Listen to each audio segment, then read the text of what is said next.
Hi, I'm Sophie Castell, CEO of Myeloma UK. It's been a remarkable year so far, and I want to take this opportunity to reflect on how far we've come. This year began with the launch of our new strategy.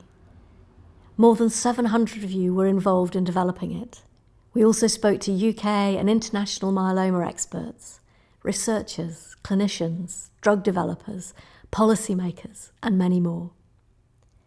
We've made incredible progress together over the last 25 years, progress that has transformed treatment and care for people with myeloma.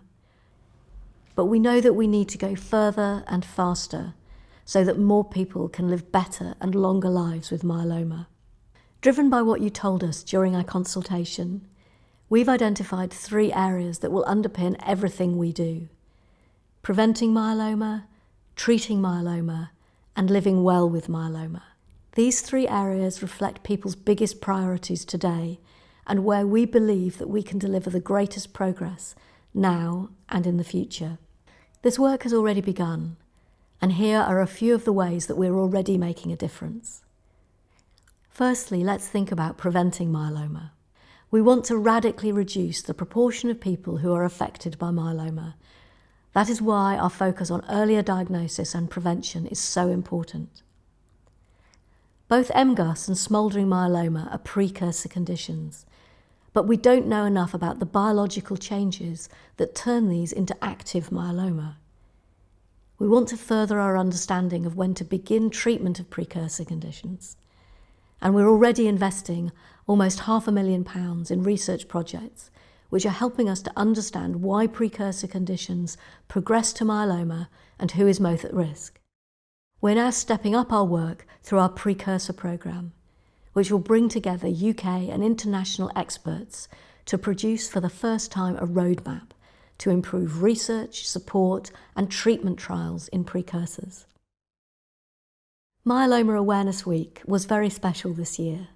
In Mye Own Words was featured in national press, including on the BBC website, and our symptom translator that accompanied the campaign was downloaded over 2,500 times. We're mapping the impact of this work, but thanks to your support, more GPs will be aware of myeloma. More than 4,800 of you signed our open letter to the new government. It's vital that our new government makes myeloma a priority and that new commitments are put in place that will benefit our community. The letter has been sent to the new Secretary of State and to opposition spokespeople, and we'll keep you up to date as we meet with all of the political parties to get their commitment on the calls that we've made. Now, thinking about treating myeloma. Until we have a cure, it is absolutely vital that we have as many options as possible to treat myeloma, no matter where you are on your treatment journey or where you live. It's been a very busy year for treatment approvals. It's great to see the pipeline of myeloma drugs so active, with lots of new treatments coming through. We won our fight to get the very first bespoke treatment for AL amyloidosis approved for use on the NHS in England and Wales. Thank you to everyone who got involved with our Unlock DaraCyBorD campaign. We've been involved in getting the very first bispecific drug treatments for myeloma available for use. Both teclistamab and elranatamab were given draft approval for use on the NHS in England and Wales. These treatments have shown real promise, but we're frustrated about the restrictions that have been put in place, and we continue to work with NICE to increase access. We also had the disappointing news that NICE chose not to make the combination treatment IsaPD permanently available on the NHS in England and Wales. We've submitted an appeal because we believe this decision is flawed, and there will be a formal hearing later this year. The third strand of our strategy is living well with myeloma. We're working hard to further our understanding of what living longer with myeloma means and the impact that it has on well-being.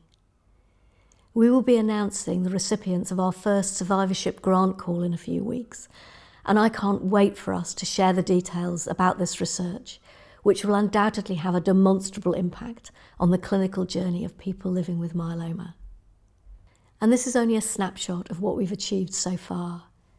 Our Infoline has also been re-accredited by the Helplines Partnership, ensuring that we are continuing to provide you with the best possible support and advice when you need it.